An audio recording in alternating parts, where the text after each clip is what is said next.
Isa itu bilang begini, saya ini siapa? Saya ini adalah orang, kata Nabi Isa, wa ja'alani mubarakan ainama kuntu. Saya adalah orang yang di mana-mana itu memberi berkah, memberi manfaat kepada siapa saja. Seseorang harus bermanfaat hidup di mana saja, kapan saja. Allahumma sholli wa sallim ala nabiyillah wa ala rasulillah sayyidina Muhammadin wa ala alihi washabbihi ajmain. Nama ba'du.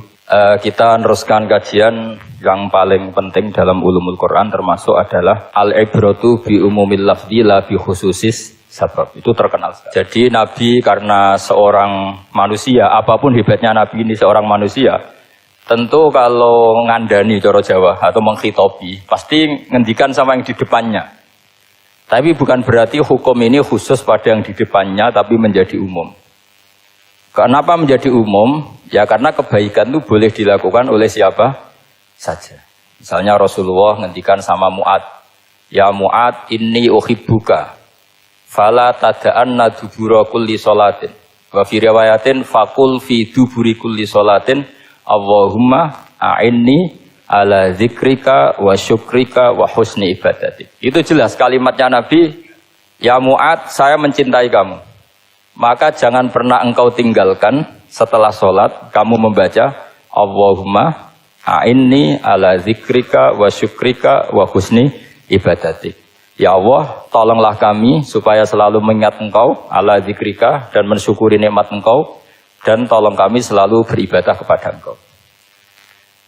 Lalu kalau melihat asbabil wurud, kalau dalam ilmu hadis biasanya disebut asbabil wurud, kalau dalam ilmu Quran disebut asbabin nuzul, tentu yang didhawuhi itu ya Mu'ad. Tapi Anda tidak boleh begini, saya tidak wiridan itu yang disuruh Nabi kan Mu'ad, saya kan tidak Mu'ad. Itu tidak boleh seperti itu. Makanya kita tidak boleh terlalu tekstual, karena tadi resikonya Anda tidak mengikuti kaidah al-ibratu bi umumil lafzi la bi khususi sabab. Sebab itu saya tadi di kantor rektorat ya Pak Ondas ya, bilang nanti untuk kajian yang di kantor rektorat pakai kitab Syajaratul Ma'arif, karena kitab itu juga yang sekarang dalam proses penerjemahan saya dengan Pak Quraisyab di PSG, yang di sini pakai kitab Itqon. Nanti mulai bulan depan, karena saya dipaksa untuk meneruskan. Ini sudah kayak Tuhan saja maksa-maksa. Itu pakai kitab Itqon, nanti babnya tak kasih yang mendesak untuk diketahui, termasuk apa? Al-ibratu bi umumil lafzi la bi khususi sabab. Sehingga di Quran misalnya begini, ada cerita begini. Nabi Isa itu bilang begini, saya ini siapa? Saya ini adalah orang, kata Nabi Isa, wa ja'alani mubarakan ainama kuntu. Saya adalah orang yang di mana-mana itu memberi berkah, memberi manfaat kepada siapa saja. Itu jelas tentang Nabi Isa. Tapi oleh ulama dikasih judul yang umum, babu nafil ibad bikullil bilad. Bab bahwa seseorang harus bermanfaat hidup di mana saja, kapan saja. Meskipun itu Allah cerita tentang Nabi Isa. Tidak bisa kamu bilang itu kan Isa, saya kan tidak Isa. Tidak bisa seperti itu. Isa adalah ibaratun an ahlil khairi. Isa adalah figur orang baik. Tentu yang dilakukan baik. Tentu kebaikan boleh ditiru siapa saja. Jadi sehingga nanti pada akhirnya nama-nama yang disebut Allah di Quran itu kalau nama orang baik tentu kita boleh ikut.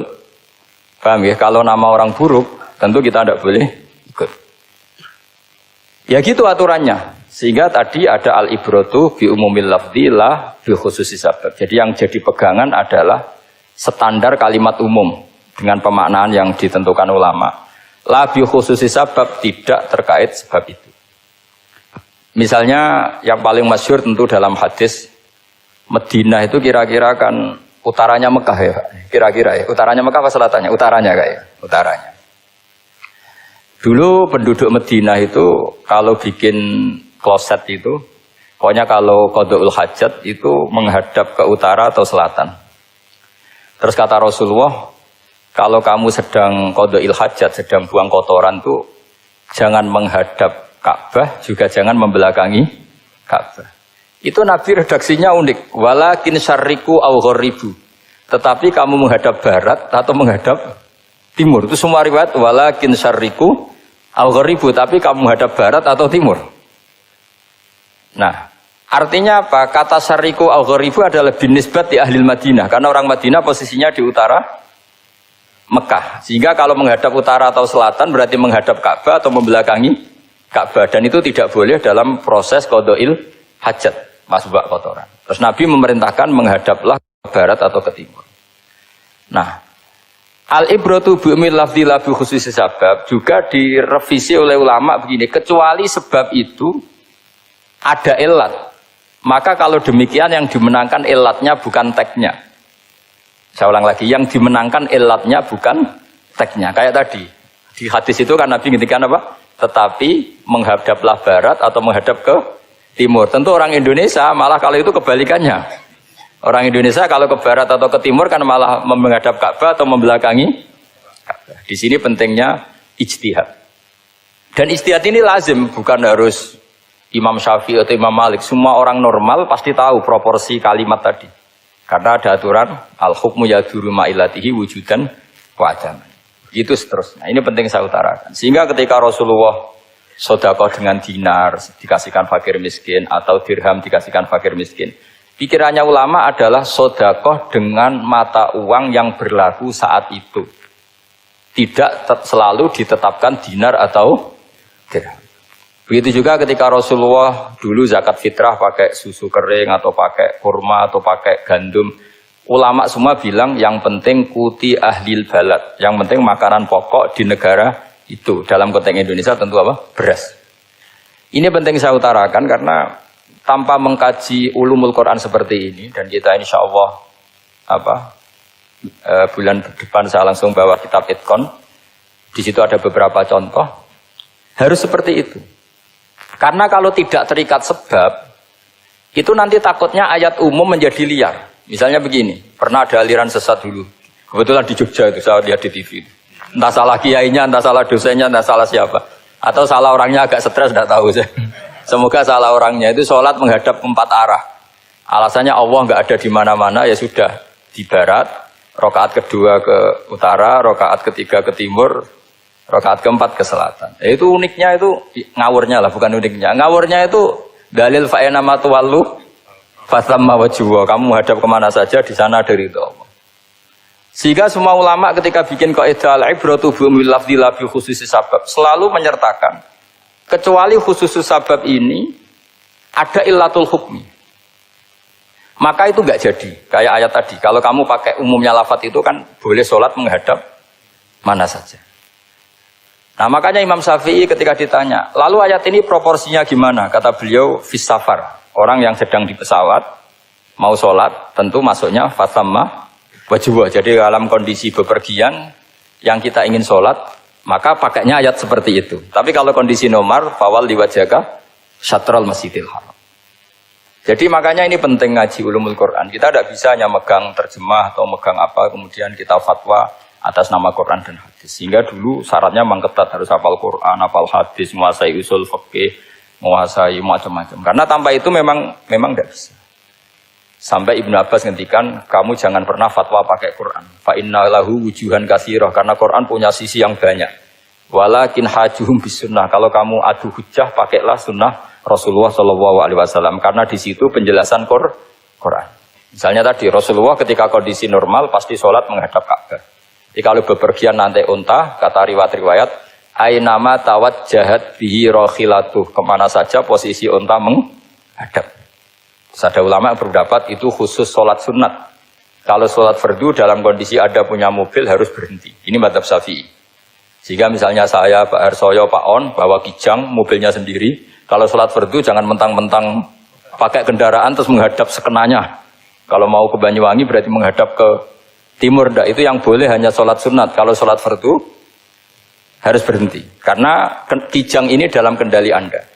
Kecuali dalam surah yang kendaraannya tidak dalam kendali Anda. Misalnya kita naik pesawat. Jadi harus dibedakan. Jangan mentang-mentang Nabi sholat di unta kemana saja menghadap. Tapi konteksnya kan unta ini, cara berpikir unta ini dalam kendali Nabi. Tapi kalau pesawat kan tidak. Jelas ya? Jadi makanya ini pentingnya proporsional. Jadi kalau kita naik kijang misalnya mau ke Banyuwangi, kalau waktu duhur ingin sholat ya harus berhenti. Karena yang aina matawajjahat bihi rakhilatuh, kemana saja kendaraan membawa kita, itu dalam konteks sholat apa? Sunnah. Jadi ini pentingnya ulama. Ini yang dikatakan al-ulama warasatul apa? Anbiya. Karena sanad ini musalsal, terurut sampai Rasulullah SAW. Terus ada lagi ayat umum yang akhirnya jadi judul umum. Misalnya begini. Kita tahu cerita Nabi Khidir, di antara ceritanya ada satu kampung itu pelit. Makanya orang pelit itu wajib didendami. Karena Nabi pun itu baik-baiknya orang. Kalau sama orang pelit tetap dendam. Karena buruk-buruknya orang itu orang pelit. Tahu kan alamatnya orang pelit? Qoribun minan nar, ya dekat-dekat neraka itu kata-kata. Karena al-bakhil qoribun minan nar, ba'idun minal jannah. Jadi kalau sama tanya alamatnya ya dekat-dekat neraka. Singkat cerita, Nabi Musa dan Nabi Khidir itu kecapean sekali masuk satu kampung. Karena saking kecapean, lapar, minta kampung itu menyediakan makanan. Istatama itu mereka minta makan, saking laparnya, saking karena di perjalanan yang melelahkan. Istatama ahla fa'abau ayudayifuhuma. Tapi kampung situ kampung pelit. Jika semuanya tidak mau yang ngasih apa? Makan. Tapi pas mau keluar dari kampung, ada tembok, ada kayak prasasti itu, yang mau roboh. Yang mau apa? Roboh. Terus sama Nabi Khidir, tembok yang mau roboh ini ditata. Ditata jadi baik lagi. Nabi Musa kata Nabi Musa, kok kurang pegawaian mau medit, pagri urusi. Jadi makanya dendam sama orang meditnya agak sunat. Karena Nabi Musa juga marah sama Nabi Khidir. Orang kayak kampung kayak begitu pelit kok temboknya apa rusak kamu benahin gitu. Terus Nabi Khidir menjawab, wa amal jidaru fakana luhulamaini yatimaini fil madinati wa kana tahtahu kanzul lahuma wa kana abuhuma sholihah. Begini loh, tembok ini adalah penyimpan harta. Penyimpan harta untuk anak yatim. Bapaknya dulu itu soleh. Artinya terus dibabkan oleh ulama. Babu ikrami sibyanil mu'minin. Bab kita memuliakan anak-anak orang soleh. Sehingga dalam adat kita menghormati Habib, menghormati Gus, menghormati anak pahlawan, menghormati orang-orang yang dulu berjuang kepada untuk Indonesia. Karena di antara yang dipertimbangkan Nabi Khidir adalah wakana abuhuma sholihah. Tentu kita menghormati putra-putri yang dulu mendirikan UII, macam-macam. Ya tentu proporsional, tapi tetap saja dapat poin dulu atas nama putra pahlawan, putra orang-orang soleh. Karena Nabi Khidir ketika mempertimbangkan itu, alasannya wakana abuhuma sholihah. Faroda rabbuka jabluhu ashuddahuma wastakhrijakan zahuma. Tentu Allah ingin kalau tembok ini roboh, kemudian kelihatan khazanahnya atau tabungannya, nanti dipakai orang-orang dolim. Kalau dipakai orang dolim, maka yang berhak tidak mendapatkan. Sama, negara ini itu dimerdekakan oleh para pahlawan supaya dikelola secara kesolehan, supaya dikelola secara orang baik. Maka orang soleh semua harus ikut kompetisi dengan tanda kutip merebut negara. Karena apa? Tapi tentu tidak perlu chaos, tidak perlu anarkis, karena tentu kemerdekaan ini dibela-belain supaya kita jadi baldatun thayyibatu wa rabbun ghafur. Sama, pertimbangannya Nabi Khidir, kalau ini kebongkar, tersibak, pasti diambil orang-orang dolim. Dan akhirnya yang yatim tadi tidak dapat. Akhirnya dibabkan lagi di bab tertentu. Bab menjaga harta supaya tidak dikuasai orang dolim. Jadi akhirnya menjadi sekian varian ilmu. Pertama, varian ilmu bab menghormati anak orang soleh. Terus bab supaya harta ini tidak dikuasai orang zalim dan seterusnya dan. Nah, saya harapkan nanti dengan ulumil Quran kitab Itqan itu nanti aturan-aturan seperti itu tertanam pada Anda. Sehingga sebetulnya ulama fikih yang ngarang kitab sampai satu boto-boto itu sebetulnya ya normal-normal saja. Kalau sampean sudah mengkaji ilmu yang kayak saya kaji itu normal-normal saja. Misalnya begini, saya beri contoh ya. Orang munafik itu disifati Allah gimana? Wa idza qamu ilas sholati qamu kusala. Orang-orang munafik adalah orang ketika mau sholat itu bermalas-malasan. Terus kitab Fathul Mu'in atau Fathul Wahab atau kitab semua kitab fikih bikin judul gini. Saya masih ingat takbirnya. Wa yusannu nasyatun li sholatin. Disunatkan kalau sholat itu ketok gumrigah, ketok semangat. Fa inna Allaha ta'ala dzamma tarikihi, karena Allah mengkritik atau menyalahkan orang yang kalau sholat itu tidak nasyat, tidak gumregah, tidak semangat. Mergo seperti itu adalah fi'lul munafikin, perilakunya orang munafik. Terus ditulis wa idza qamu ila sholati qamu kusala. Artinya di situ Allah mengkritik orang munafik. Kenapa? Karena kalau sholat malas-malesan. Anda ingin bersifat kayak orang munafik apa bersifat kayak Rasulullah? Tentu ingin seperti Rasulullah. Kalau ingin seperti Rasulullah ya wasari'u ila maghfiratim mir rabbikum. Kalau ada kebaikan harus cepat-cepat, harus disegerakan. Nah, sehingga nanti babnya ya sudah tidak tentang orang munafik. Babnya begini. Babul musara'ah ilal khairat wa tarkil kasli. Bab bergesa-gesa atau bergegas dalam kebaikan dan meninggalkan malas. Jadi tidak lagi tentang sholat, tapi tentang kebaikan apa saja. Jadi kalau kamu punya hutang bisa nyaur jam 7, nyaur jam 9 pasti disalahkan Allah. Karena bisa saja dalam 2 jam ini kita mati. Paham ya? Begitu juga kalau kita sholat bisa awalal waktu, kenapa tidak awalal waktu? Meskipun akhir waktu ya dibolehkan. Itu ya tadi babnya ya tentang wa idza qamu orang munafik itu ya seperti itu. Akhirnya apa? Ayat ini turun tentang orang munafik tapi pemaknaannya umum. Ini disaksikan apa? Orang-orang tua kita ini ada Pak Ersoya, ada Pak On. Pemahaman ini harus dikawal dan ini tradisi ulama. Saya pastikan di pondok-pondok atau di Al-Azhar di mana saja, itqan itu dipakai disertasi doktor. Jadi kalau betul nanti kita mengkaji itu sudah doktor semua, doktor tafsir semua. Dadaan maksudnya. Memang itu mau tidak mau dan itu mudah sekali. Saya ulang lagi itu mudah sekali. Kenapa kata Imam Syafi'i fa innal uqula mutarratun ila qabril haqqi? Karena akal itu dipaksa untuk menerima kebenaran. Ciri utama kebenaran kata Rasulullah matma'an nabi qabr. Jadi menerima itu pasti clear. Makanya disebut kebenaran itu ma'ruf, mudah dikenali. Sesuatu yang salah bahasa Arabnya itu mungkar, angkarohul aklu. Akal itu tidak nyaman. Makanya disebut apa? Munkar, sesuatu yang diingkari. Akal itu asing. Ya asing tuh misalnya, sepeda motor ini milik siapa? Milik Zaid. Ya sudah lah saya pakai, tidak usah pamit. Akal pasti, ini kok aneh, nggak milik orang kok nggak pamit. Akal pasti nggak terima. Makanya agama itu hanya menerima al-ma'ruf yang mudah dikenali dan menolak al-mungkar, sesuatu yang akal itu nggak terima. Jadi Imam Bukhari ketika ditanya, kenapa kamu salim itu bisa mensarai sanad-sanad Rasulullah? Kata beliau, kalau kamu akalnya normal itu ya gampang saja. Terus ditanya, contohkan. Beliau contohnya begini. Pernah syurrahul hadis. Para pensarah hadis itu habis otaknya. Gara-gara Imam Bukhari bikin judul begini. Babu sihhati tolakil akhras. Ingat-ingat ya. Babu sihhati tolakil akhras. Bab sahnya tolaknya orang bisu. Orang bisu itu orang nggak bisa ngomong tuh kalau bahasa Jogja. Bisu ya? Bisu. Bisu itu cerita. Bab sah tolaknya orang akhras. Ternyata apa? Sekian riwayat yang dipakai itu begini. Ana wa kafilul yatim kahataini fil jannah. Nabi pernah ngendikan saya dan yang merawat anak yatim kahataini fil jannah. Wa asyara bi musabbihatihi wal wusta. Pokoknya Nabi ngendikan begini.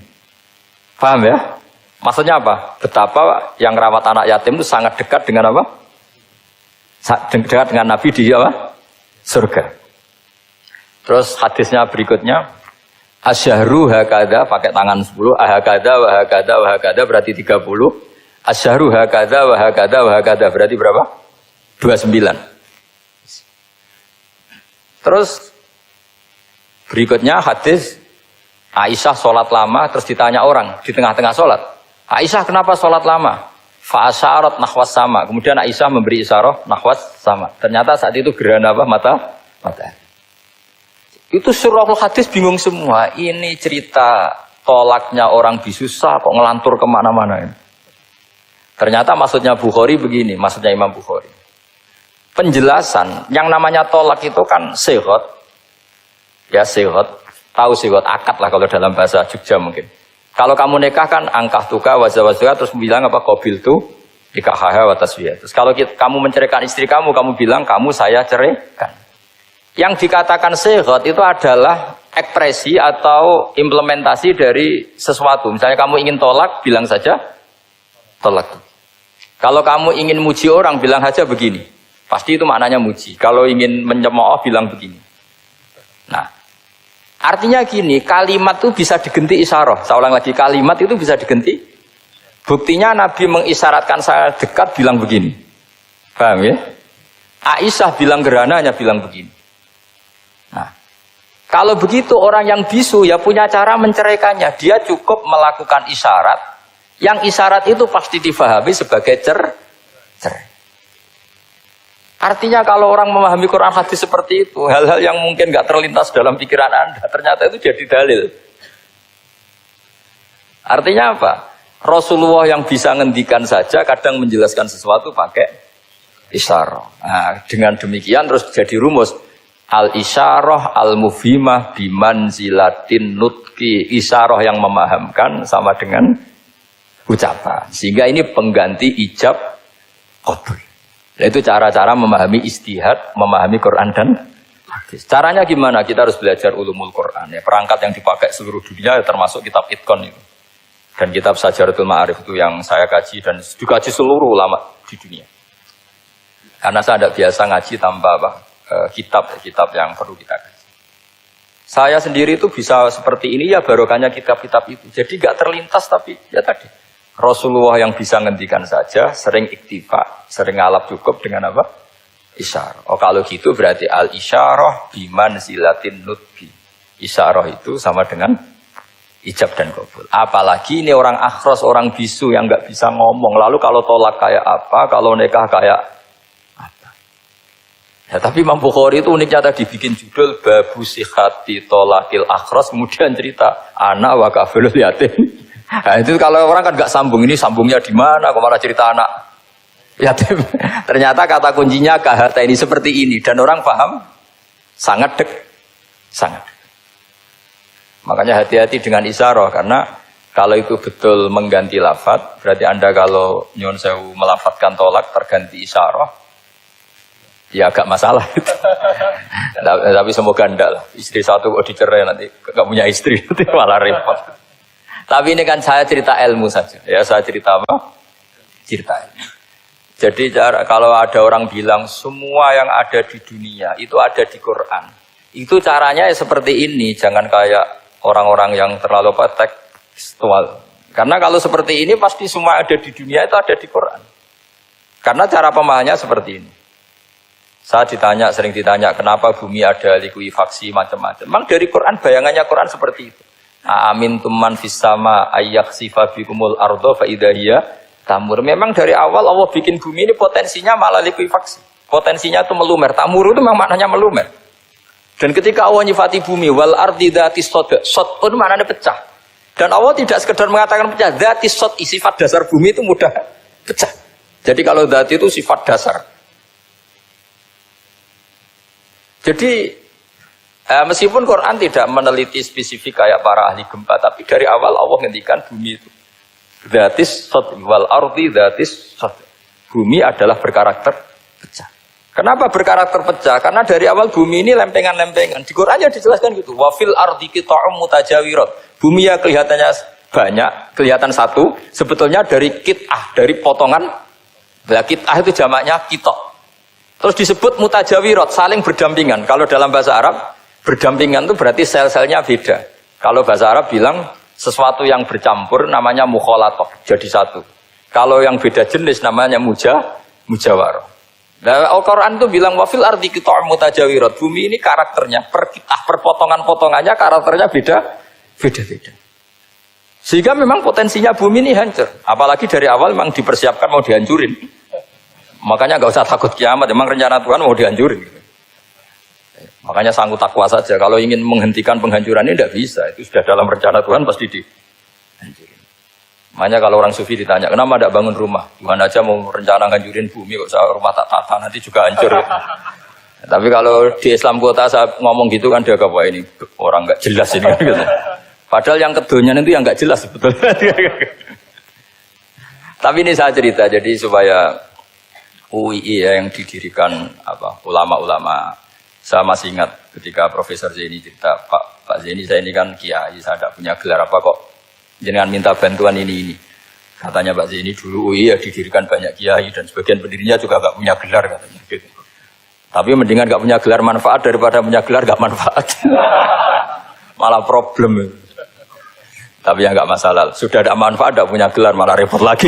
Sudah cara berpikir gitu saja. Sudah. Pokoknya sementing semuanya baik apa saja. Jadi nanti setelah sampean mengkaji ulumul Quran, ya tadi seperti yang dikatakan Imam Syafi'i, itu gampang sekali. Kenapa gampang? Karena fa'innal uqula muttarratun ila qabulil haq. Akal ini pasti dipaksa untuk menerima kebenaran. Kayak saya berkali-kali ditanya sama seorang kiai, kenapa sih Gus masalah la ilaha illallah kok sampai Nabi ngendikan wa in zana wa in saraka. Siapapun yang melafadzkan la ilaha illallah Muhammadur Rasulullah itu suatu saat pasti masuk surga. Meskipun dia pernah zina, pernah maling. Itu jelas teks hadis di Bukhari, di Muslim, wa in zana wa in saraka. Meskipun zina dan ini bukan berarti Nabi melegalkan perzinahan, enggak, ma'adzallah, enggak akan terjadi. Nabi melegalkan perzinahan. Tapi Nabi ingin ngendikan begini, absolutisme kebenaran itu tidak terganggu oleh kesolehan dan kefasikan. Karena kebenaran absolut siapapun akan ngomong seperti itu. Saya berkali-kali nyontohkan, Rektor Al-Azhar akan bilang 1 tambah 1, 2. Lonte ya bilang 2, koruptor ya bilang 2, KPK ya bilang 2, 01 ya bilang 2, 02 ya bilang 2. Karena absolutisme kebenaran. Dan Nabi itu ingin mengatakan bahwa Allah Tuhan ini kebenaran sejati. Sehingga siapapun yang melafadzkan sah. Sehingga orang yang kafir 70 tahun sekali melafadzkan syahadat sah. Tidak usah begini. Pak kafir, soleh dulu ya beberapa tahun gitu. Baru Anda sah melafadzkan kalimat la ilaha. Tidak ada seperti itu. Semua ulama ijma. Orang kafir 70 tahun melafadzkan la ilaha illallah sekali. Langsung menjadi Muslim. Kenapa sah? Kebenaran absolut tidak bersyarat kesolehan maupun kefasikan. Ya kayak tadi, orang bilang 1 tambah 1 harus profesor apa anak TK boleh? Jangan mentang-mentang profesor, doktor, rektor, UGM atau UI. Tadi anak kecil bilang berapa 1 tambah 1? 2. Sudah tak bilang 4. Tidak bisa. Kebenaran absolut itu orang akan sepak. Nah, Quran itu termasuk kebenarannya absolut. Maka harusnya siapapun bisa memahami Quran. Termasuk orang yang sebelum Islam. Sekarang saya tanya ke sampean, ketika Umar masuk Islam karena dengar Quran, itu dulu dengarnya apa dulu Islamnya? Dulu dengarnya, dan dia paham. Wa ma huwa min kalamil basar, ini tidak mungkin omongan manusia seindah ini. Karena mudah difahami Quran. Nah sekarang enggak, karena ada sistem akademik. Itu terus orang macam-macam urutannya. Jadi repot sekarang. Kalau kata tafsir At-Tabari lebih ekstrim lagi. Itla yuqalu masalan ifham bima la aqlalak. Jadi orang-orang kafir ini kan, orang-orang kafir Mekah ini kan Rasulullah jadi nabi ini kan semua orang masih kafir. Enggak ada mahasiswa UI, enggak ada orang NU, enggak ada orang Muhammadiyah. Semuanya orang kafir, semuanya masih kafir. Terus Nabi membawa Quran, maka khitab pertama itu bukan ya ayuhan nahdiyun, ya ayuhal muhammadiyun. Khitab pertama kul ya ayuhal kafirun, karena pendengarnya semuanya kafir. Dan itu mereka paham. Tapi nanti soal hidayat nomor 2, tapi mereka itu yang jelas paham. Sehingga banyak orang kafir yang menjadi muslim karena mendengar Al-Quran. Jadi ini penting diketahui karena kebenaran itu milik siapa saja dan akan mudah difahami. Kayak tadi, kalau 1 tambah 1 2 itu rektor ya bilang 2, anak TK ya bilang 2, musuh kamu ya bilang 2, kamu atas nama sentimen dengan musuh pun tetap bilang. Nah di sini kadang Nabi ngendikan mangqala la ilaha illallah dakhalal jannah wa in zana wa in saraka. Proporsinya seperti itu, bukan berarti Nabi melegalkan zina, bahwa kalimat ini kalimat yang kebenarannya absolut sehingga siapapun sah mengatakan itu, meyakini itu meskipun punya masa lalu seperti itu. Jadi jangan salah makna terus Nabi melegalkan, tidak sama sekali. Jadi saya mohon ini jadikan satu ilmu. Bahwa ilmu adalah tetap apa? Ilmu. Sehingga ada ayat kulil ladzina kafaru iyantahu yughfar lahum ma qad salam. Katakan kepada orang-orang kafir sekali menghentikan kekafirannya yughfar lahum ma qad salam. Maka kekafiran di masa lalu dianggap hilang dan dia hanya dengan status yang sekarang yaitu seorang mukmin. Karena dia disahkan melafadzkan la ilaha illallah. Makanya pernah ada cerita, ini penting saya utarakan ke jenengan. Ada orang kumpul kebo, singkat cerita, kumpul kebo lelaki sama perempuan. Suatu saat Nabi dikasih tahu sama tetangganya, ya Rasulullah, orang yang biasa kumpul kebo itu sekarang sudah nikah. Jawabannya Nabi unik. Alhamdulillah, kira-kira gitu kalau bahasa Indonesia, qad kharaja min sifahin ila nikahin. Dia sudah keluar dari tradisi zina, sekarang dia sudah dengan kehormatan nikah. Maksudnya gini, kalau malam Senin dia belum nikah, kumpulnya kan masih kumpul kebo bertahun-tahun gitu. Paginya dia nikah, malamnya kumpul sudah kumpul sunnah karena sudah nikah.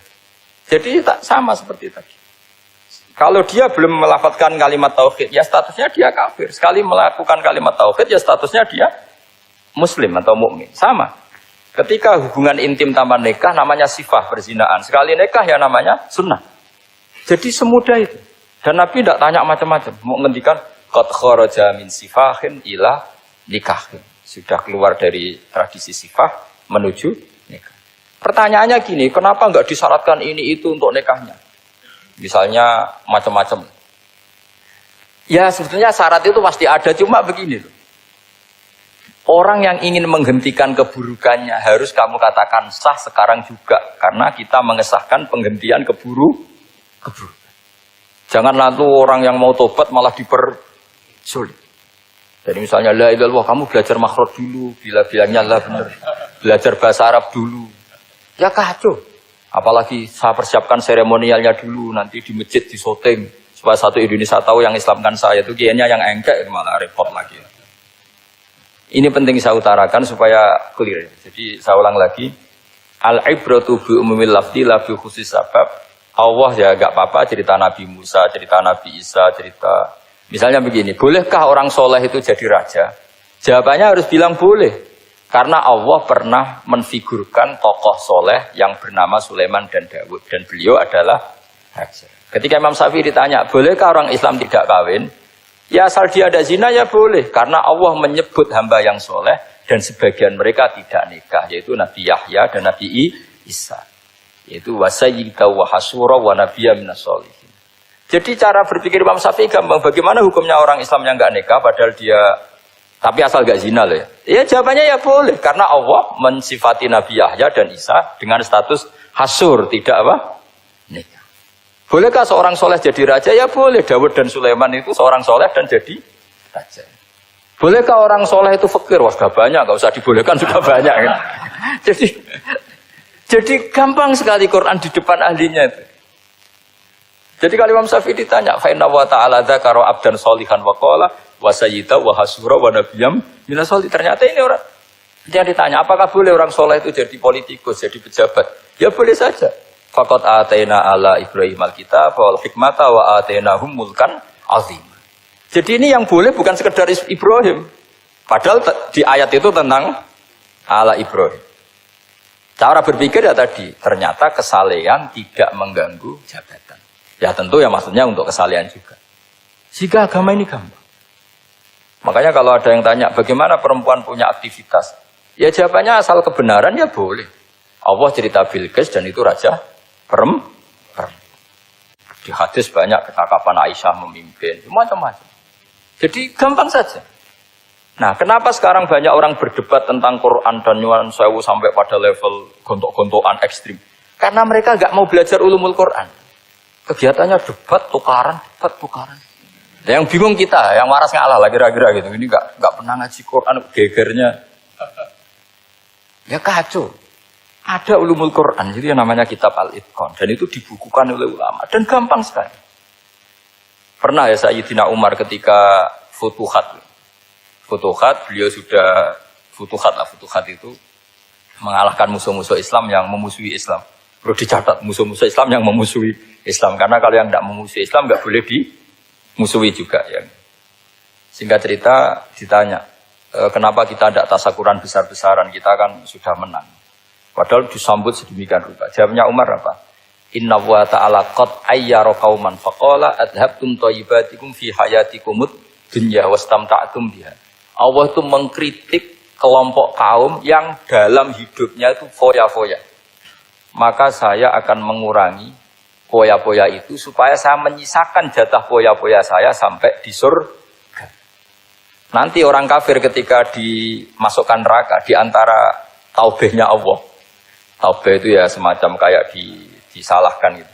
Adhabtum thayyibatikum fi hayatikumud dunya, jatah-jatah kenikmatan kamu, salah kamu habiskan di dunia. Sehingga kita harus pernah pas enak-enak tidur, tahajud, wiling-wilingan, ngurangi jatah. Sayyidah Aisyah tuh cantik sekali, tapi sudah turu mujur di depan Nabi, Nabi tetap sholat. Kalau sampai istrinya tidak cantik saja, nggak pernah tahajud. Itu masalah besar. Itu Aisyah itu kenangannya Aisyah. Saya ini kurang cantiknya. Sampai Nabi kalau sholat digoda tidur di depannya, masyhur. Wa ana muqtaridotun. Saya tidur malang di depan Nabi. Nabi kalau berdiri sikilnya aku tak dojorno. Kalau Nabi mau sujud tak ingkretno. Nabi terus saja tahajud. Dan saya yakin itu sunnah, tidak ada yang niru itu. Aisyah loh, bukan yang Saudah, Aisyah. Di semua riwayat itu, kalau Saudah kan mungkin, wah pantesan Saudah kan gitu. Ini Aisyah. Terus ada cerita lagi, betapa Rasulullah memang Nabi betul. Aisyah itu istrinya paling cantik. Kan yang nyanyi cantik itu hanya Aisyah, Zainab sama Sofia. Kira-kira rivalnya itu. Ya rivalnya itu, kira-kira. Ya sebagian ya cantik tapi enggak sekelas ini. Rasulullah itu malam-malam keluar. Terus pikiran Aisyah, pasti ke sebagian rival saya. Doroh itu maru kalau coba. Dibuntuti sama Aisyah. Nabi nggak tahu kalau dibuntuti Aisyah. Ini hadis riwayat doa masuk kuburan. Maka, jadi hadis itu ya unik. Kalau nggak di tangan ulama itu jadi kacau. Babu doa li ahlil kubur. Bab mendoakan ahli kubur itu babnya itu tentang cemburu. Walhasil karena Nabi keluar, wah ini mesti itu nggak bener ini. Paling ke Sofia atau ke ya pokoknya Zainab, pokoknya yang cantik-cantik. Ditututi sama Aisyah. Nabi nggak tahu hal itu. Ternyata Nabi itu kebaki itu. Assalamualaikum warahmatullahi wabarakatuh wa inna insyaallah bikum lahikun. Jadi barokahnya cemburu. Hadis itu ada rawinya. Oh, ternyata ke kuburan tuh. Itu sampai pulang. Jadi hadis itu diriwayatkan Aisyah. Ghirtu itu cemburu. Saya ini cemburu sama Nabi. Malam-malam keluar tak tututi juga mau kuburan. Lah, sahabatnya tanya, muridnya Aisyah, lalu baca apa? Assalamualaikum warahmatullahi wabarakatuh wa inna insyaallah bikum lahikun.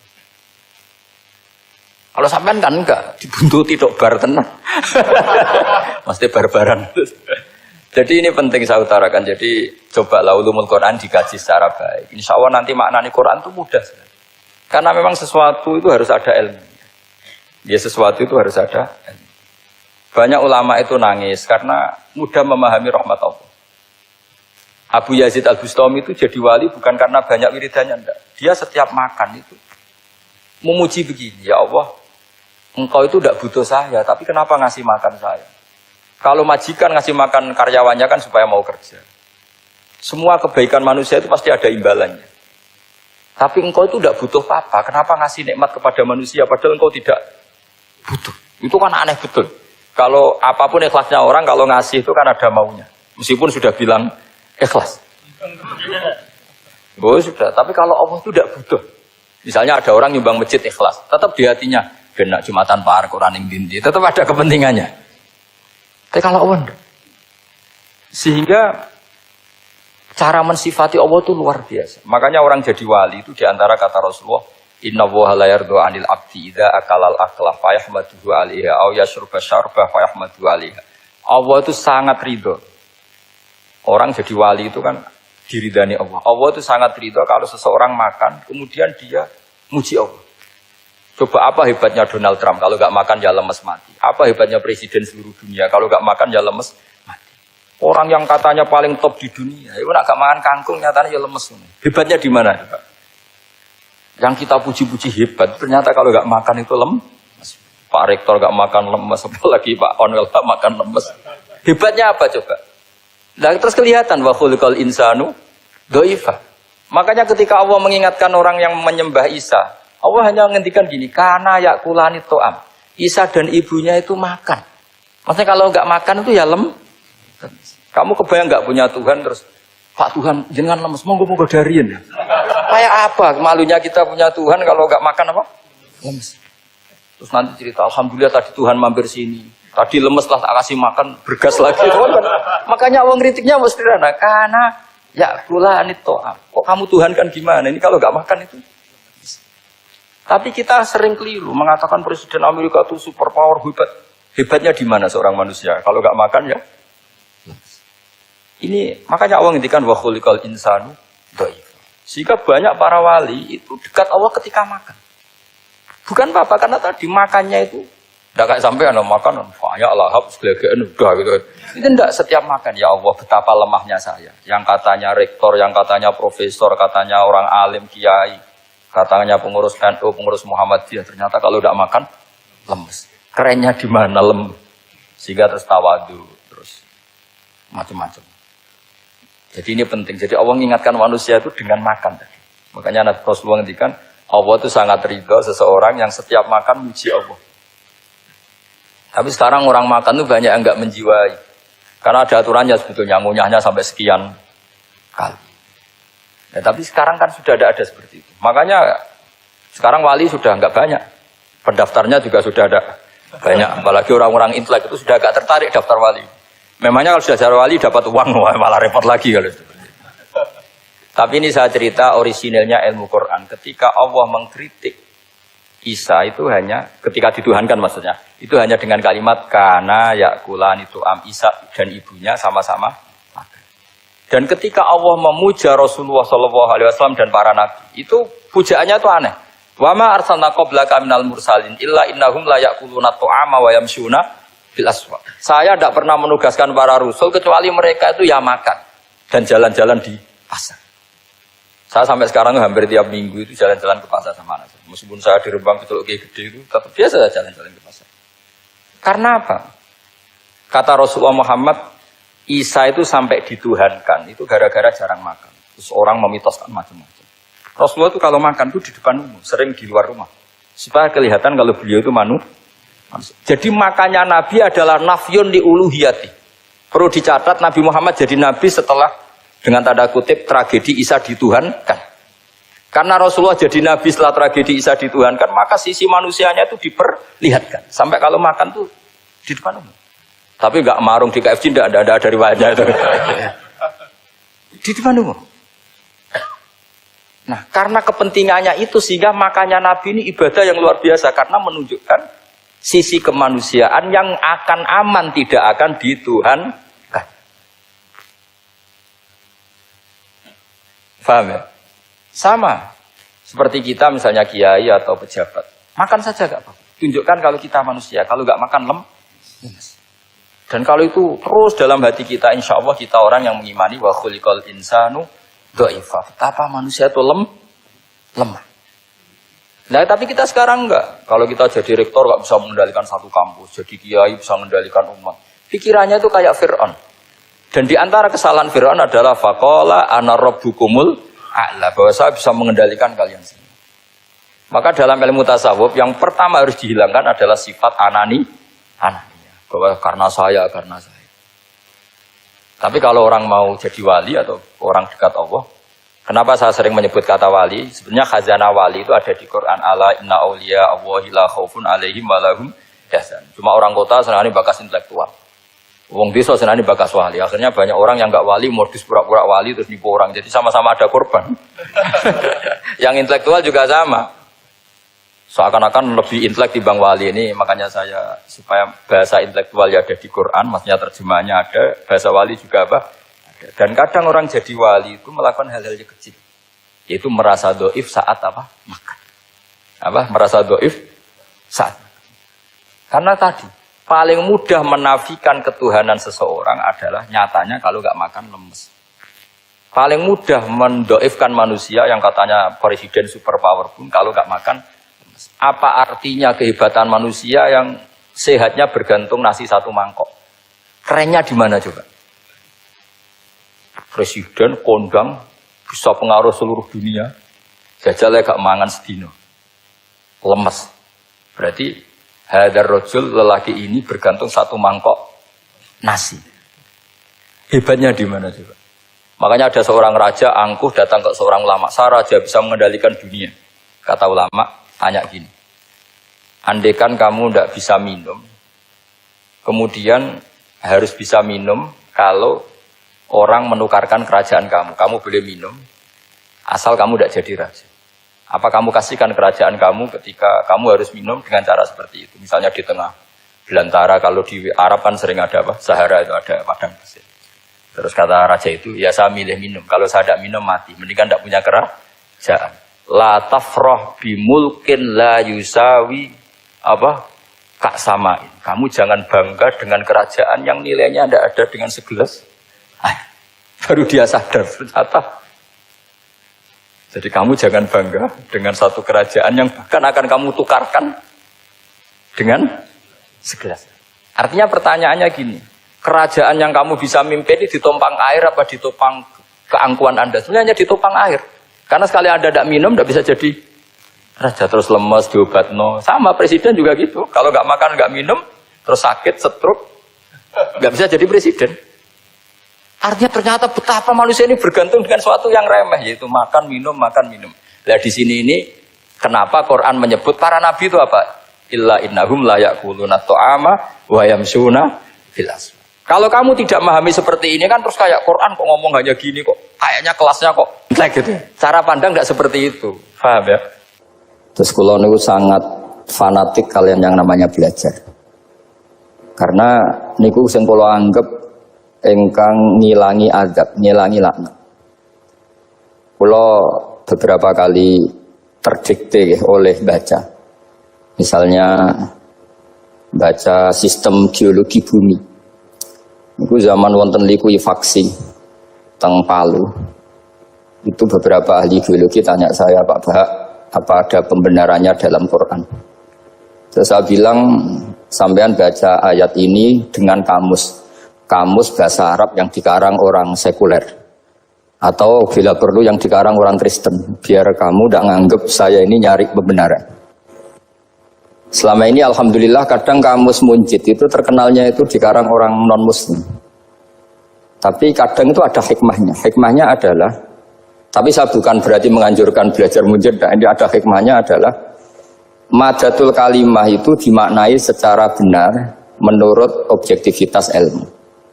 Singkat cerita tak suruh nyari makna maro yamuru mauron. Jadi Allah ngendikan teng surat Tabarok, apa kamu merasa aman? Merasa aman setiap saat man fis sama ayyakhsifa bikumul ardo fa idza hiya tamur.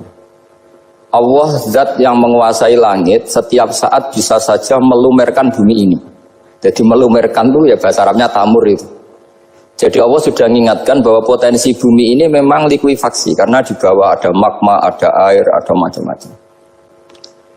Kemudian potensi bumi ini juga dihantam oleh benda-benda langit. Sehingga Allah ngendikan innallaha yumsikus samawati wal ardo an tazula wala in zalata in amsakahuma min ahadin min ba'di. Jadi setiap saat mungkin meteor itu menghantam bumi, setiap saat mungkin Mars yang menghantam bumi. Sehingga kalau kita belajarnya itu geologi atau sistem galaksi, itu ketakutan kita ya pada likuifaksi, pada meteor yang jatuh, pada apa-apa. Tapi kalau misalnya kita baca yang su'ul khotimah, ketakutan kita ya akan su'ul khotimah. Tapi terus kalau lihat berita TV corona, ya takutnya akan corona. Tapi setelah distatistikkan, misalnya belajar orang yang mati karena ngelindur, itu ya terus takut tidur, karena yang mati karena ngelindur itu juga banyak. Artinya apa? Membaca itu membentuk. Dan itu artinya belajar. Saya termasuk orang yang meskipun masih muda itu gak pati-pati mati. Ini yang membedakan saya dengan Gus Nadir PD saya kalau masalah ngadepi mati. Karena bukan berarti saya mesti soleh, mesti husnul khotimah, ya enggak. Ada istilah mati yang menyenangkan dalam diri manusia, yaitu Nabi ngendikan Allahumma ahyini maka natil hayatu khairan li wa tawaffani maka natil wafatu khairan li. Sebagian doa Allahumma ij'alil hayata ziyadatan li fi kulli khairin wal mauta rohatan li min kulli syarrin. Jadi mati itu akhir dari maksiat saya atau akhir dari potensi maksiat saya. Sehingga kata Sohibul Hikam, kamu harus percaya diri bisa selamanya tidak maksiat lagi. Orang kan tanya, masa manusia tidak bisa maksiat lagi? Ya bisa saja kamu pas toat terus mati, berarti sudah tidak bisa maksiat. Jadi ulama itu melihat mati itu akhir dari segala maksiat atau potensi maksiat. Nah, di sini hebatnya lagi-lagi GNU itu. Orang fasik gendo kayak apa kalau mati saya dia tombone menang kabeh, saya dia menang kabeh. Sesuai kayak ini saya nih mun mboten saged maling, mboten saged korupsi. Oh nggih saya ini. Itu satu ilmu yang luar biasa. Meskipun ya tentu agak ngawur. Tapi itu bagus. Secara ilmu bagus karena al-maut adalah rohatun min kulli syarr. Lagi-lagi yang menyelamatkan itu illa aliman au muta'aliman. Proses belajar mengajar. Saya baca banyak tentang halal haram dalam kitab Imam Ghazali itu, tak ulang berkali-kali. Saya itu dulu ya gak paham, karena kitab paling susah di bab Imam Ghazali itu menurut saya kitabul halal wal haram. Termasuk bagaimana cara ngelola amwalus salatin yang terkenal korup, sementara menyumbang kamu sebagai jaizah, sebagai hadiah untuk para kiai atau untuk para guru. Itu perdebatannya ulama itu macam-macam. Ada yang bilang haram karena itu potensi haram, atau memang benar-benar haram. Ada yang bilang boleh, karena kalau yang pakai kamu untuk kebaikan, kali dipakai mereka ruwet. Kebetulan yang partai ini lebih besar Mas Nadif. Ya alhamdulillah. Terus dikiaskan sama ghanimah. Lagi-lagi karena baca, saya itu pernah ditanya seorang dosen di Jogja, Gus saya ini muslim mulai kecil dan saya peneliti, saya pernah sekolah di mana-mana. Yang ganjil dari saya tentang Islam itu satu, yaitu ghanimah. Kok kayak Islam tuh rampok gitu ya, perang sudah orang kafir tuh kalah, hartanya diambil gini-gini. Ya ghanimah. Terus saya memberi analogi, kalau ada garong ke kamu, bawa senpi, bawa pedang, terus kamu mengalahkan garong itu, alat-alat itu kamu kembalikan apa kamu sita? Ya saya sita, nanti dipakai garong lagi. Ya kira-kira seperti itu. Kalau dikembalikan ke orang kafir berarti menjadi kekuatan kekafiran lagi, dan itu harbi. Dia baru nerima, lagi-lagi ini barokahnya baca. Makanya saya diminta sama sini, ya saya tentu faktor hormat, karena bapak saya memang dulu ngaji sama Badullah. Mbah saya itu terkenal wali, yang bapaknya bapak. Itu kalau kesini nyifati Badullah pun satu. Nur isido mondok gini itu enggak popo. Pondok elek lah, kiaimu wali. Zaman itu bapak itu di kamar kursi ya masih ada kakinya. Saya dulu sering dijak ke sini sama bapak. Jadi mbah saya itu terkenal wali dulu. Jadi mbah saya itu tirakat terus sampai kapundhut itu poso terus. Kebetulan cucunya agak niru. Saya tidak niru itu karena itu Gus Zaki. Memang disuruh tidak niru. Kata mbak saya, kira usah tirakat. Terus tak tirakat ya. Gitu. Jadi Mbah Mun juga gitu. Kok haram tirakat. Terus tak tirakat ya. Saya senang sekali. Tapi tua-tua kok mikir butuh. Nah, terus tirakati butuhku sopo. Jadi mulai jadi kiai betul Mas Nadif, saya ini sudah mulai mikir butuh. Karena saya ini termasuk orang yang kecelok alim yang nggak banyak orang menghormati karena sudah diramal sama mbah-mbah.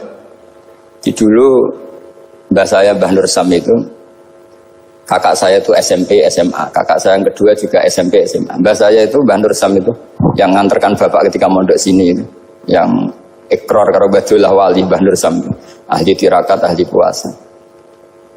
Itu bilang, Nur, anak sing iki aja pondok, aja sekolahno. Sumben sing ngalim ku anak sing iki. Ketika saya hampir tamat SD sama mbah saya Tuban, mbah saya Narukan juga di Sabdo begitu. Singkat cerita sama Mondok Sarang. Mondok Sarang pertama langsung dikenal Mbah Mun, wong anak kiai jadi langsung dikenal. Didoni macam-macam terus jadi wong alim juga ada yang ngelem. Biasa aja untuk dongan yang sepuh-sepuh.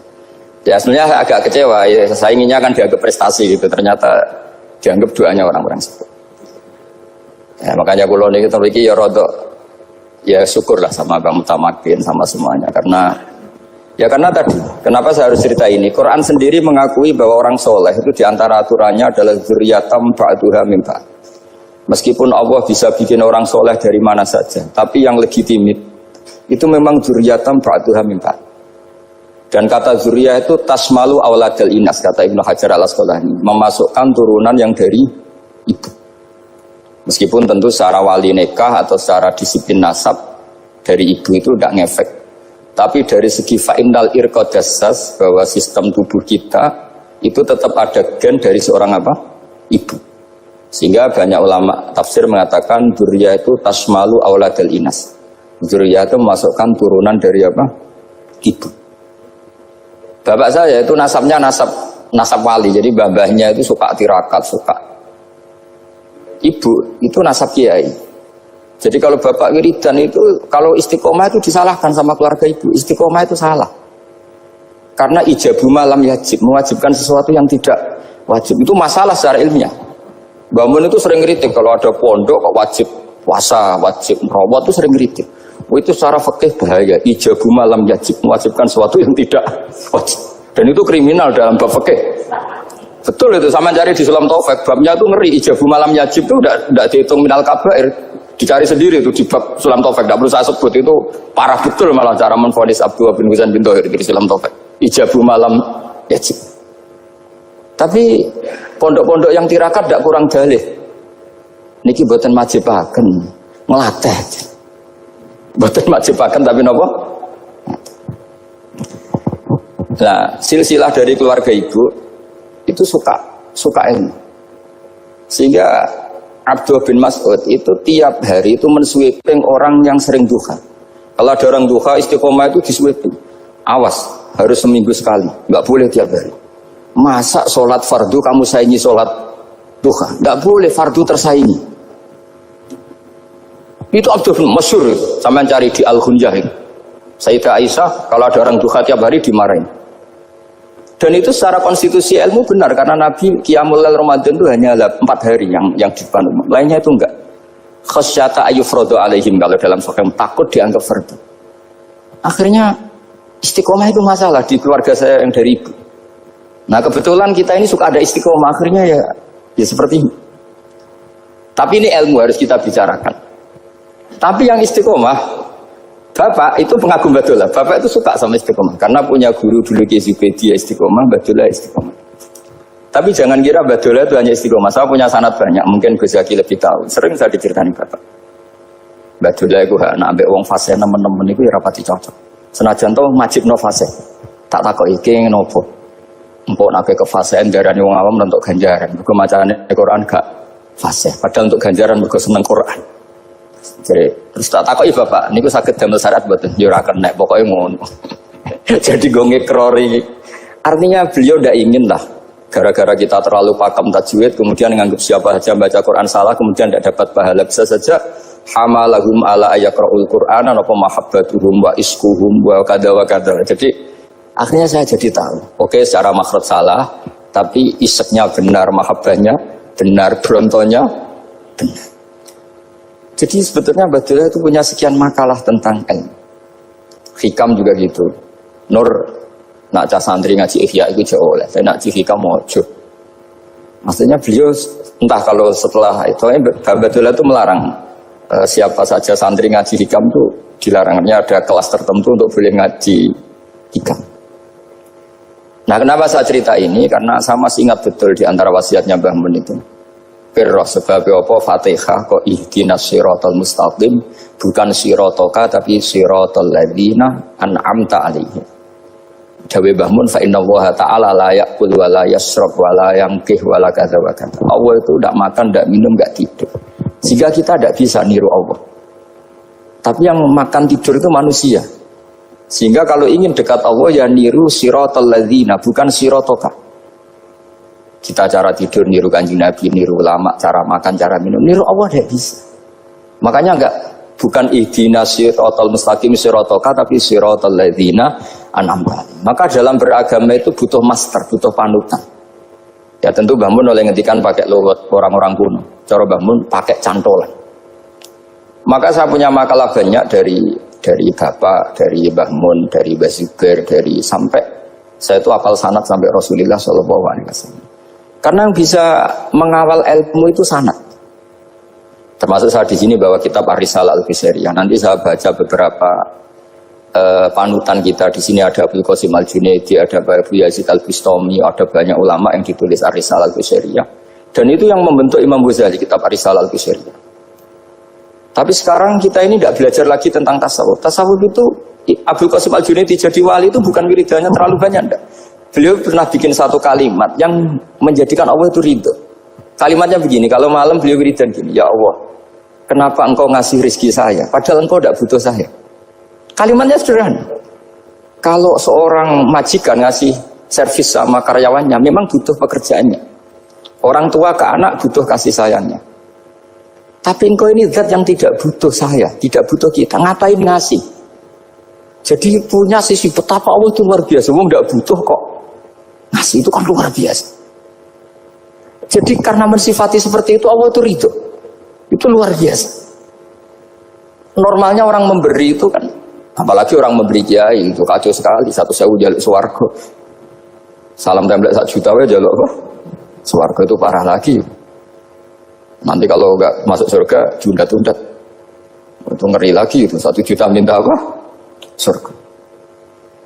Sayyidina Ali itu diantara sebabnya beliau dekat Allah itu karena muamalahnya sama Allah itu benar.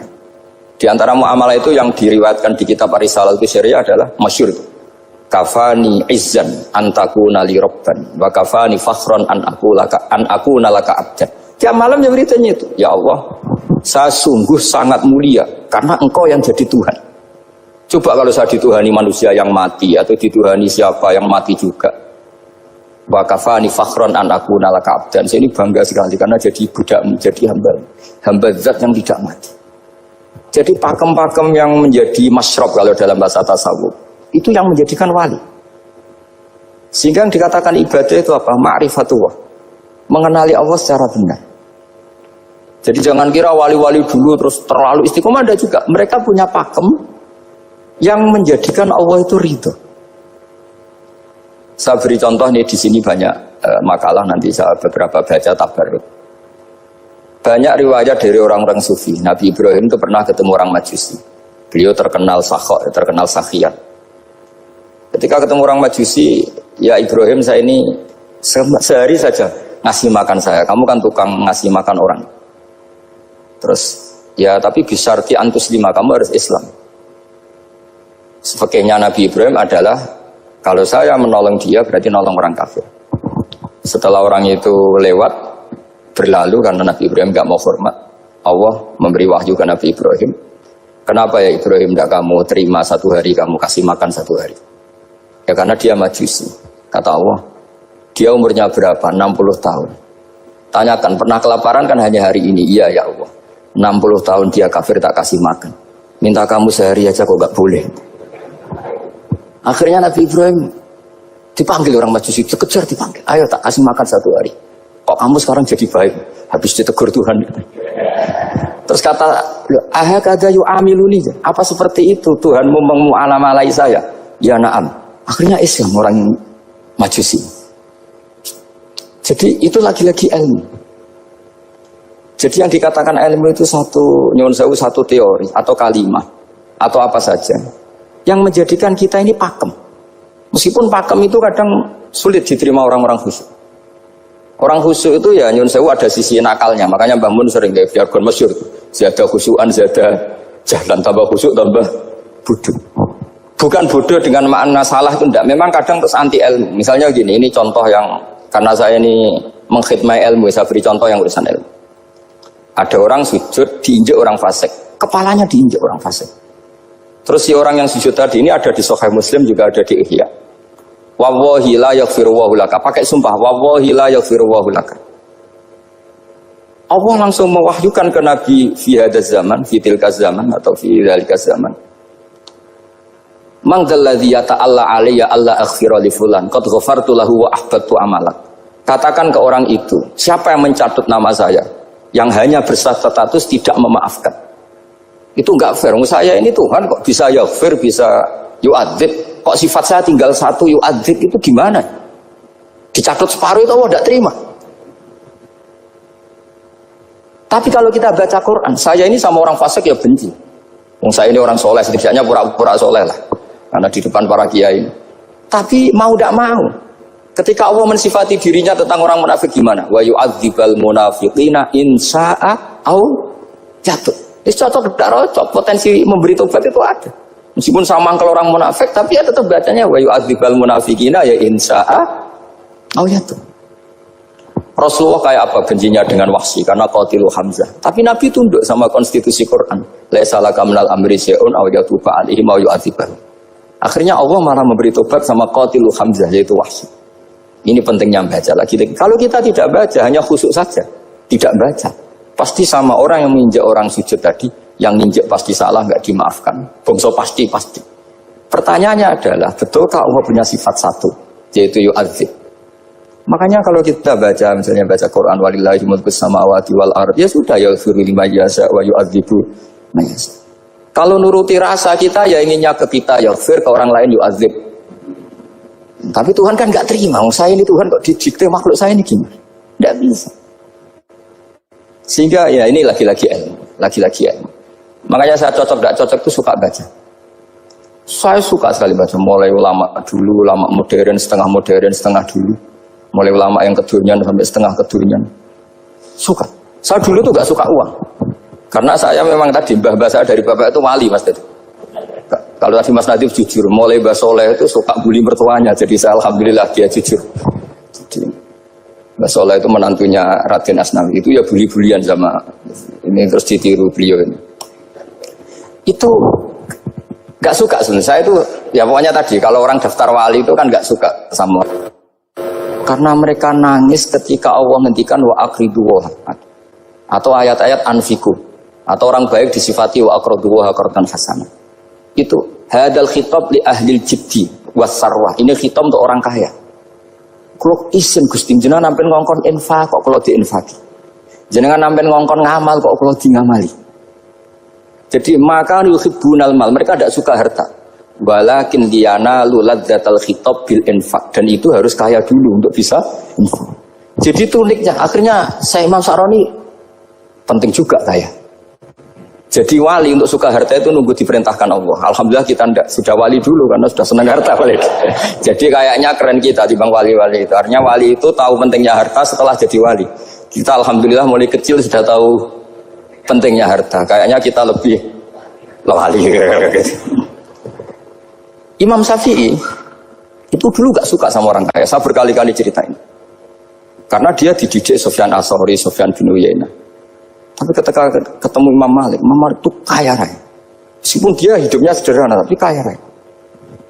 Pas beliau mau, Imam Syafi'i dia agak-agak sopan kalau sekarang tanya, setelah jenengan ilmu yang saya harus ambil siapa? Kata Imam Malik, yang sealim saya itu sudah meninggal Abu Hanifah, tapi muridnya masih, namanya Muhammad bin Hasan Asy-Syaibani. Kamu datang ke sana.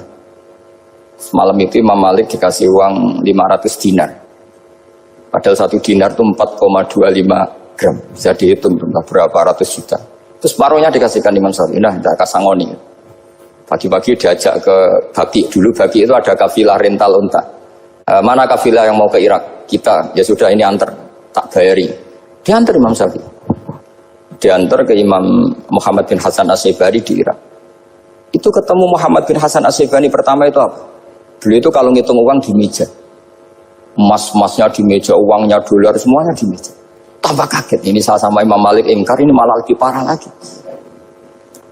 Kata Muhammad bin Hasan Asy-Syaibani, atajabu min hadza. Kamu kagum dengan ini, merasa aneh? Iya. Ya sudah, ini tak kasihkan orang fasik. Tinggo demenan, tinggo judi. Jangan, jenengan saja. Kalau jenengan kan orang soleh dipakai kebaikan, berarti orang soleh boleh kaya. Angsal-angsal. Semenjak itu Imam Syafi'i kebablasan. Sampai fatwa kiai fakir itu haram. Kiai bisa bikin rumah bagus, bikin rumah jelek, haram. Soal Islam ya Allah wala yulah. Nah lagi-lagi kebetulan kita sebelum ngaji Imam Syafi'i sudah seperti itu. Jadi ini justifikasi. Lagi-lagi itu ilmu. Saya ulang lagi-lagi itu ilmu. Akhirnya saya membaca kitabnya Imam Saroni namanya Al-Minanul Kubro. Itu beliau cerita wa mimma manallahu alaihi. Kesannya kayak orang sombong. Tapi sebetulnya yang sopan itu yang sombong. Karena Imam Saroni bilang, kamu harus memaklumatkan diri kalau antum minal ulama il amilin. Kamu termasuk ulama yang amilin. Terus ditanya sama orang-orang, bagaimana kalau nyatanya enggak? Kamu tadi subuh sholat, iya saya sholat. Kamu tadi zuhur sholat, iya saya sholat. Kenapa ketika kamu maksiat ingat terus, ketika kamu taat tidak ingat? Berarti kamu anggap Allah itu menyesatkan kamu, tidak pernah ngasih hidayah sama kamu. Pas delok rondo ning dalan kok maksiat, bar salat atau syukur, bar zuhur atau syukur, bar asar. Berarti kan nyifati Allah, hari ini Allah ngasih saya maksiat. Sementara lupa kalau Allah ngasih salat zuhur, salat asar, salat maghrib, salat. Oh sudah di situ al-Minanul Kubro, orang itu soleh semua. Nah saya itu termasuk orang yang didikte oleh kitab, terbentuk oleh kitab Al-Minanul Kubro. Jadi di situ hidup itu enak semua. Makanya saya itu masih ingat dialeknya dua orang alim, nggak perlu saya sebutkan, ini agak sensitif karena ceritanya itu ada anaknya kiai mau nyalek, karena dia anaknya kiai tanya, Mbah dalilin apa nanti yang kepengen jadi jabatan, mencari jabatan itu sah? Kalau yang jawab tak sebut nggak apa-apa namanya, jawabnya Mbah Mun oleh nggak apa-apa. Nabi Yusuf juga ada jabatan, terus beliau baca qalat alni ala khuzainil ardi inni khafifun alim. Nabi Yusuf juga ada jabatan ya Rabb. Didebat sama orang alim. Itu Nabi Yusuf, syariatnya itu mansukhoh di syariati Rasulullah Muhammad SAW. Setelah tamunya pulang, Mbah Mun dibantah gitu. Dari Mbah Mun gini bilang, anut kiai wae oleh pemenang anut Nabi. Sama ingat kalimatnya. Anut kiai wae oleh pemenang anut. Artinya Nabi Yusuf kan minta jabatan ij'alni ala khazainil ard. Jadi akhirnya semenjak itu fikih-fikih ilmu tadi saya ulang lagi. Akhirnya saya cari, termasuk saya disuruh bangun. Saya golekno dalile nak wong soleh kok oleh jabat. Hatin gue, wong dalil kok diorder saya ya sempat. Ternyata saya cari-cari ya tadi am yahsudunan nasa alama atahum wa min fadli faqad ataina ala Ibrahim alkitab wal hikmata wa atainahum mulkan azim. Keluarga Nabi Ibrahim di antara sifat yang disebutkan Allah adalah dikasih mulkan azim. Sebab itu akhirnya kiai Indonesia itu mazhabnya Syafi'iyah semua. Politik ya kerso, jabat ya kerso, proposal ya kerso. Saya ini, maksud saya ini yang menyelamatkan ilmu. Kalau orang khusyuk pasti gedeng. Kiai kok gelem proposal, kiai kok para pejabat. Tapi orang ilmu setuju. Nah saya nggak tahu setujunya itu bawaan ilmu apa bawaan nafsu tadi itu yang mulai saya data. Nah kalau saya kan bawaan ilmu saya baca. Itu bedanya saya dengan Mas Nadif jadi bawaan baca. Karena kemarin saya dibully habis-habisan di Kudus, saya tidak punya kesempatan bicara di menantunya Neng Mu'ah ya. Wah ini kurang ajar betul orang ini kata saya. Tapi saya nyari sisi positifnya. Kalau saya dibully kan saya madlum. Orang madlum gampang jadi wali. Yang dia bully berarti zalim ya sudah berarti wali saya gitu. Nah supaya dia juga wali sekarang tak bully supaya impas gitu. Jadi ini nolong beliau. Jadi saya 22 hari itu kalau habis subuh ke rumah sakit, tapi kalau asar pulang ngajar, ya begitu terus. Karena mbah-mbah saya itu sukanya ilmu, Masya Allah. Karena ilmu itu penting. Apapun pakemnya para wali itu kalau diingatkan secara ilmu itu terus kayak runtuh. Saya berkali-kali mencontohkan. Dan itu valid, data itu valid. Sufyan bin Uyainah itu orang yang khusyuknya Masya Allah, gurunya Imam Syafi'i, gurunya Imam Malik. Itu beliau menceritakan dalam kitab Khilyatul Auliya. Nabi Isa itu senengannya itu ceria sekali. Nabi Yahya itu senengannya bersengut, abusan, suka kayak takut akhirat, takut penyakit. Tapi bukan takut corona, enggak ya jelas kan. Saya akhir-akhir ini fatwa, sekarang jangan baca Uwais Al-Qarani, tapi Al-Qarni. Meskipun saya tahu ada yang baca Qarani di kitab-kitab, ada yang baca Qarni. Tapi sekarang wajib dibaca Al-Qarni sementara. Sekali dibaca Al-Qarani itu nisbatun ilah. Iya, jadi makanya ini untuk sementara dibaca, ngikuti yang baca Uwais Al-Qarni. Meskipun di sarah-sarah apa bifathir ra wakila bi sukun sudahlah sekarang harus ijma dulu Al-Qarni ya, karena kalau Al-Qarani itu akhirnya Nabi Isa ditegur sama Nabi Yahya. Mali aroka dohikan ka'annaka ta'manu min makrillah. Saya melihat kamu kok suka tertawa, seakan-akan kamu merasa aman tidak kena azabnya Allah. Nabi Isa akhirnya balas tanya, Mali aroka abisan ka'annaka tai'asu min rahmatillah taknatu min rahmatillah. Kowe mbesengut wae koyo dunia orang rahmat, anane corona tok. Padahal yo ono mangan, ono guyon, ono nikmat. Dan itu figur besar, akhirnya kita tahu. Dan saya sering cerita juga, setiap dakwah itu Nabi Isa nyari syirarun nas, Nabi Yahya cari khiyarun nas. Tentu alasan Nabi Yahya gampang, berteman orang baik itu baik lah, nyaman, terus akibatnya juga baik.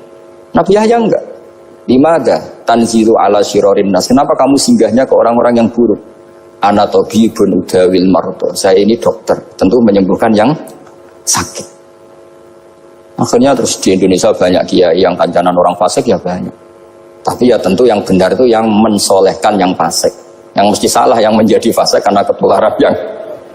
Tapi itu lagi-lagi apa? Ilmu yang bisa menjadikan kita percaya itu ilmu. Saya tuh suka sekali baca kitab yang berbeda. Saya sekarang baru belajar kitab orang-orang Hanafi, orang-orang Maliki. Saya kemarin dikirimin hadiah oleh keluarga Pak Kures. Ada tanda tangannya Pak Kures dari Habib Ali, dari keluarga beliau.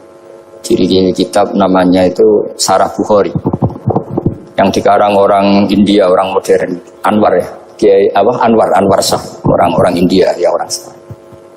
Itu beliau termasuk mujaddid kalau dalam perasaannya orang India.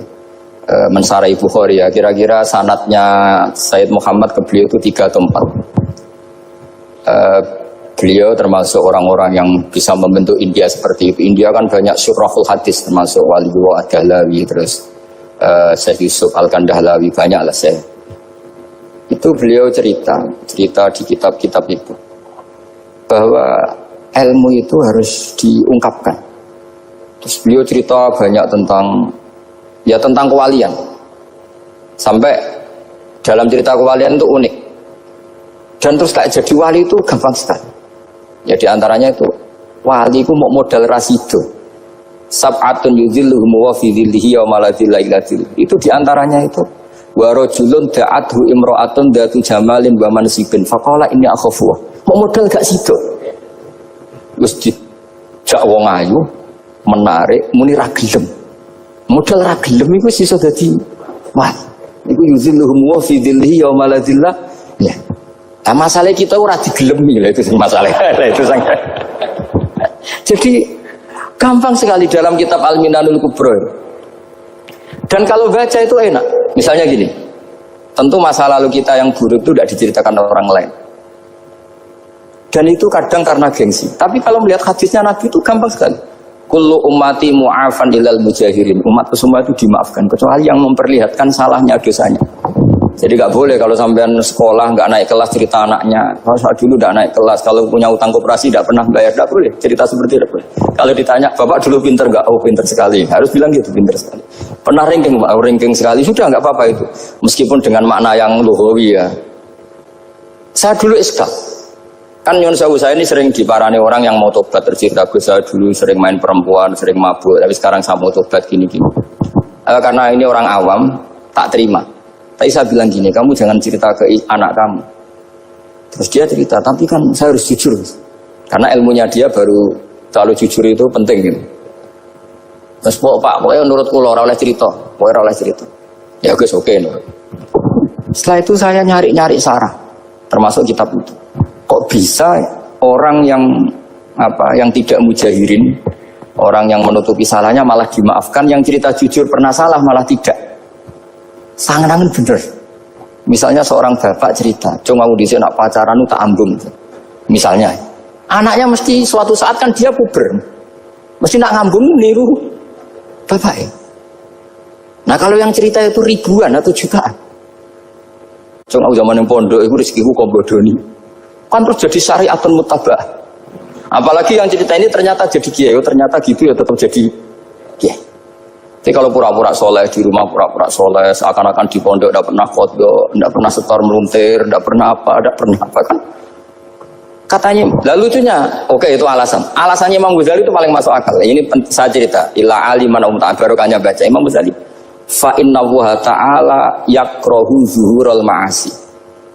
Wa min asbabi zuhur adalah al-mujahar.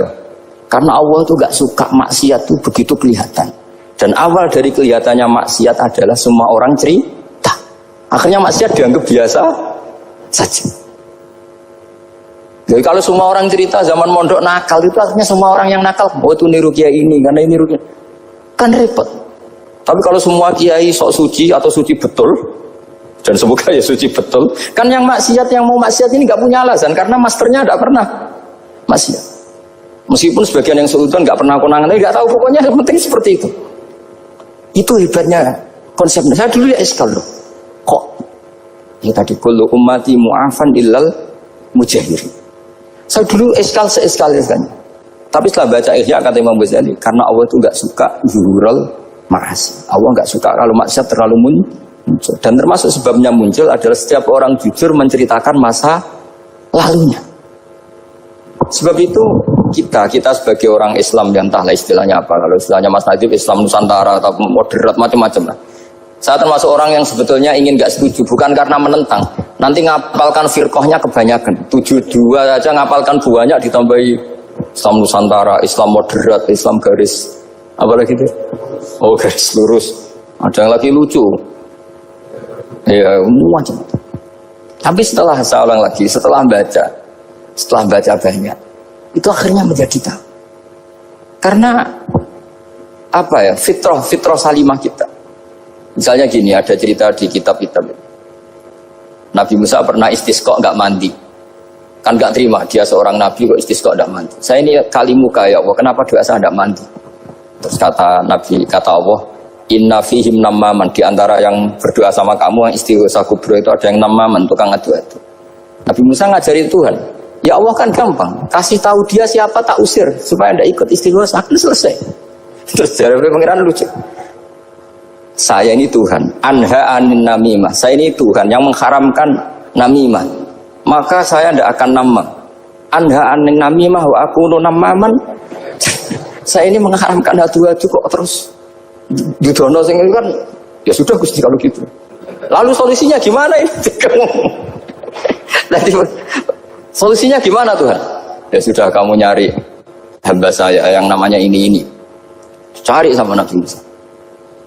Ketemu orang namanya Jitum. Makanya saya sama Mas Nadim itu sungkan karena di antara wali itu ada yang hitam.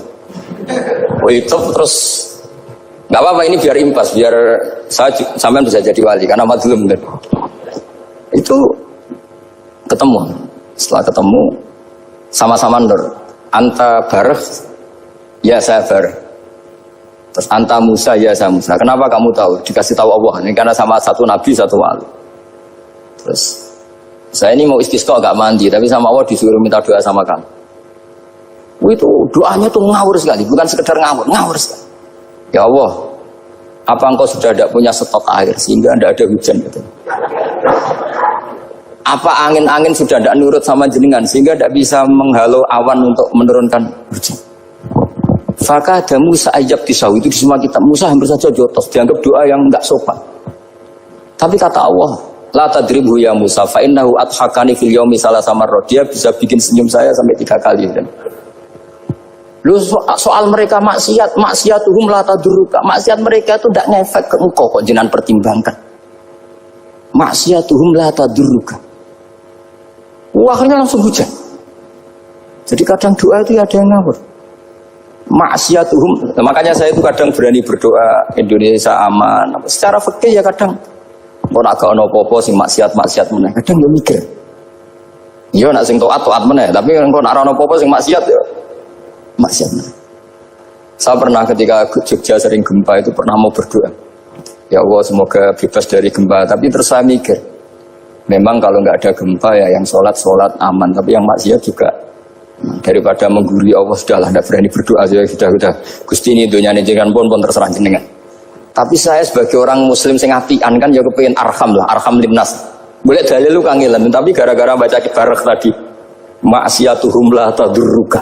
Maksiat mereka itu tidak bahaya bagi kita. Pun Gusti ra usah kakean pertimbangan pun udan mawon. Udan langsung. Lagi-lagi karena baca. Termasuk di Al-Minanul Kubra itu ada cerita tentang Nabi Isa. Cerita itu tidak hoax, ini kata Imam Sa'roni. Ada orang itu perajin sepatu, perajin sandal. Ya Allah, engkau itu bilang butuh sandal ukuran berapa, nanti tak bikinkan. Engkau bilang kendaraan kamu apa, nanti saya yang fasilitasi ada ini. Pakaiannya kalau dames. Apa, pokoknya saya ingin khidmah sama jenengan. Terus Nabi Isa yang terkenal baik itu, ya faham mabibat sih, hampir saja dibukul. Kata Allah, jangan Isa. Dia muji saya sesuai yang dia ketahui. Lagi-lagi baca. Jadi tidak bisa kita mengadili orang lain ini kalimat ini tasbih wa bil khalqi itu tidak bisa, tidak segampang itu. Kecuali yang ngomong orang-orang Mu'tazilah atau orang-orang Khawarij mungkin kita lawan karena berdasar ilmu. Kena wong lugu rusak. Karena orang lugu itu gimana ya? Seperti Ahmad ditanya, kamu mukminah? Terus dites sama Nabi, aina Allah? Fa asyarat ila sama. Allah di langit. Coba kalau kamu tauhidkan, Allah la yakhullu fi makanin. Berarti kan masalah itu karena Allah laisa kamitslihi. Saya juga pernah diprotes kiai, kenapa ada istilah senyum, istilah susah? Padahal Allah enggak pernah susah. Tak tanya gitu. Saya kan sering bilang Allah susah, Allah apa. Gus, kok gitu? Padahal Allah kan enggak pernah. Tak tanya, kamu hafal Quran? Enggak. Ya sudah, baca aja ayat falamma asafunan taqamna minhu. Itu doire asafa itu kan asifa ya safu asafan. Jikutkan wazan afala berarti asafa yusifu. Berarti kayak dengan ata lah. Ya ata yati itianan, kalau ingin wazan afala kan ata yuti ita sama dengan Falamma asafu mongko sumangsane gawe susah sapa Firaun wa kaumu. Nah ini ingsun. Firaun mari ribet, mari aku susah. Aku pengiran cilik tandingi. Intaqamna minhum kataku. Akhirnya dia itu bilang, jebule ning Quran yo ana istilah Allah susah. Iya sembol aku itu aku hafal Quran dadi spontan bahasaku mbok salah mbok ora iku ana kembarane Quran. Sampeyan masih khusyuk ora hafal Quran akhirnya yo ngene iki kata saya. Akhirnya jebule ilmu itu penting, wis suwe nah ilmu itu penting kata saya. Jadi ini lagi-lagi illa aliman au mutal. Jadi saya tuh dapat barokahnya ilmu. Saya sebagai manusia ya takut mati. Tapi tadi kalau kadang-kadang melihat mati itu rohah min kulli syarrin. Kita ini meskipun nyun sewu sekarang tidak zina, tidak korupsi, potensi itu tetap ada. Dan yang bisa mengakhiri potensi itu apa coba? Al-maut. Sehingga Nabi mengajarkan kita itu gampang sekali dalam beragama. Ij'alil hayata ziyadatan li fi kulli khairin wal mauta rohatan li min kulli syarrin. Lagi-lagi ilmu yang menyelamatkan kita itu ilmu. Sehingga Umar bin Abdul Aziz ketika mau meninggal, semua keluarganya nangis. Dia tanya, kenapa kamu menangis? Karena engkau mau meninggal. Memangnya setelah saya meninggal mau kemana? Ila Rabbin Karim, ila Rabbin Rahim. Jadi segampang itu untuk melihat. Nah, tapi kalau kita tidak baca, seakan-akan wah mati ngeri nak mlebu neraka piye. Seakan-akan di alam sana hanya ada neraka. Padahal anak indadzoni abdibi. Daripada nganggep neraka masalah atau eling pangeran kan ini. Lagi-lagi baca. La yamutan ahadukum illa wa yusinuduna billah. Jangan sampai seseorang mati kecuali dalam keadaan husnudzon sama. Saya tuh masih ingat Gus Yagi pas Bapak gerah itu tak antar ke Karyadi di Semarang. Itu mau kapundhut itu cek guyon. Jong ape mati mbok gawe ning hotel karena di pavilion. Beliau mau kapundhut cek dungo khataman Quran, baca sabbahat terus khataman. Terus tak khataman Quran, terus rasa nangis, aku husnul khotimah, ya terus kamu tuh, kok enak maksudnya, santai maksudnya enggak, ya relax aja. Seperti Mbah Mun itu dulu, saya tuh, ya aku bela wafati sering ketemu, ya ada hanya saya tentu banyak orang sering ketemu beliau. Jawabnya Mbah Mun, Cung, aku nak mati Selasa berarti aku wong alim, nak mati Jumat berarti aku wali, kok penak kabeh. Saya sebenarnya ingin tanya, nak setu bah tahat nih, tapi kok potongannya orang pantas itu jadi. Ketika beliau nyatanya kapundut Selasa, berarti senang status alim. Artinya orang-orang dulu itu, Imam Ghazali lebih parah lagi. Ya saya yakin ya semua orang Islam mati itu baik. Imam Ghazali lebih parah lagi. Itu beliau kapundut, itu orang yang perjalanannya 3 hari itu sudah datang semua. Sore beliau beli kafan. Terus beliau bilang ke adiknya, saya nanti kalau mati yang imami orang ini. Jangan makamkan saya sebelum diimami orang ini. Dulu udah ada WA-nya Mas Najib, udah ada grupnya. Itu ketika beliau sudah beli kafan habis sholat subuh, alayya bil kafni, kafan saya bawa sini.